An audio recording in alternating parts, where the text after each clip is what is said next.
fourth installment in the much-loved sci-fi Japanese role-playing franchise is on its way to US store shelves on February 24th.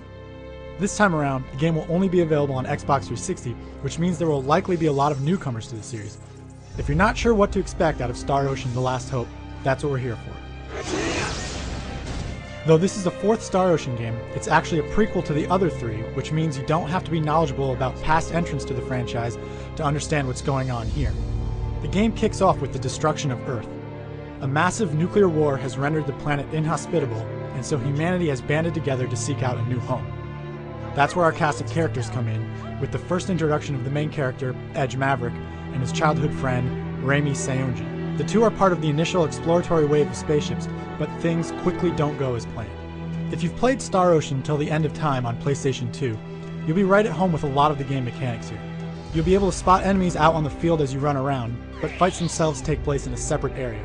The battles are all real-time with attacks, special skills, and symbology used to defeat waves and waves of monsters. New to the series, though, is the jump ability, which allows you to dodge attacks, slide around behind opponents for blindside attacks, and even launch aerial assaults. Eat this!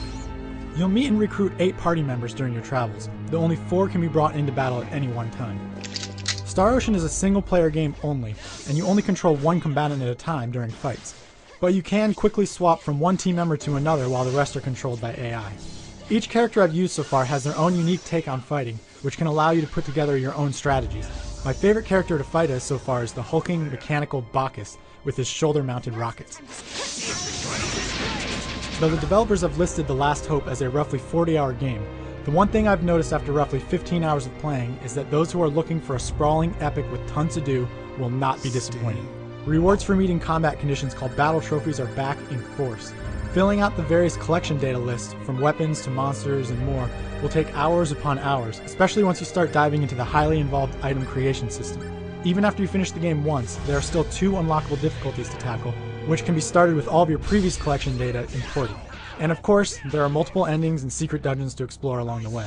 But that, of course, is getting ahead of ourselves. There's still the whole Star Ocean to explore in search of a new home planet for humanity. The quest begins at the end of February. Stay tuned to IGN for our full written and video review at the end of this month.